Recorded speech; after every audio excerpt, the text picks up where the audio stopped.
Today we're talking about relationships are key in youth ministry. I'm going to probably burst a couple of people's bubbles when I say this next sentence, but in 5 years, no one will remember what you preached on this Wednesday. But in 5 years, they will see the footprints that you left behind. The question is, what direction were your feet moving in? I think it's real important to realize that relationship is super key as we deal with youth ministry and youth students. That the messages that we preach on Wednesday night, while are very important and helps in that moment for the Holy Spirit to move in the students' lives, it will only be as impactful as the relationships you've had before that night. Because students care a lot about authenticity. They care about, do you live what you preach? And they're watching us. And so it's way more important how we live and how we interact and interface with students. You know, the best example of this really is Jesus. There's a book called Training the 12 by A.B. Bruce. Really old book, really good book, talking about how Jesus invested in 12 lives. When we look at the life of Jesus and his ministry, we see that he had huge crowds, 5,000 for a meal, 4,000 for a meal, the huge amount of people that he had at the Sermon on the Mount.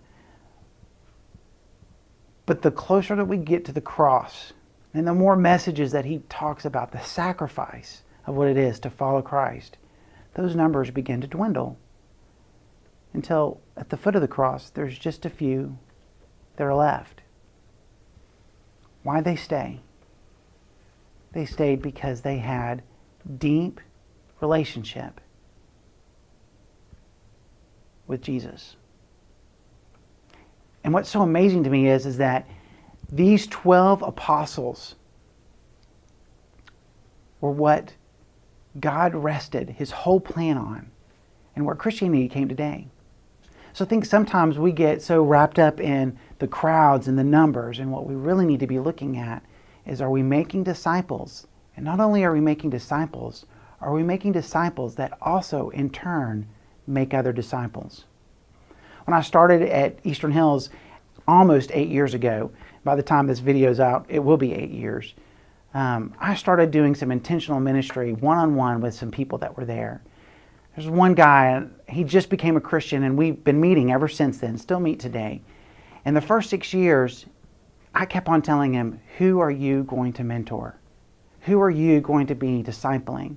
And he kept pushing back at me. I'm not ready. I just need to spend more time with you. And I kept on saying, no, man. Who are you going to be mentoring? People are looking. What are you doing intentionally? And finally, in the last year, he began spending time with one student. Now, there are 5 students that are actually mentoring because of his ministry. He's got grandkids and great-grandkids of people that he's been mentoring that are now walking that journey. I tell every student that it's important to have a Paul in your life, a Barnabas in your life, and a Timothy in your life. A Paul is someone that is your mentor, you're looking up to, and you're looking at and seeing how they walk and move. A Barnabas is someone that is encouraging you. It's like that competition. They're doing well and you fall a little bit, they'll pick you up. You're doing well, they fall a little bit, you help them and you pick them up. And then there's a Timothy, someone that you're taking and helping them get up to the next branch of spiritual growth and encouraging them. That's so important. That helps us be the men that we want to be and the women that you want to be, ladies. Intentional relationship is so key in following after Christ. So what does that look like in your ministry? Who are the people that you're investing in? I know that sounds weird, but then once you start doing that, then on Wednesday nights when you start speaking, it will have great feet to move powerfully. And then as more and more students are discipling and encouraging, you really get some synergy and movement.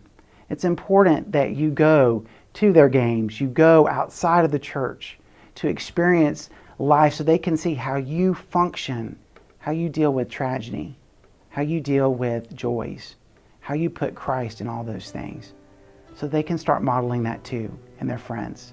Relationship is super key. Don't forget it. It's so easy for us to forget that and look at spending time and doing the sermons and spending time in the personal counseling. Don't forget to be intentional with your students. Give them your time.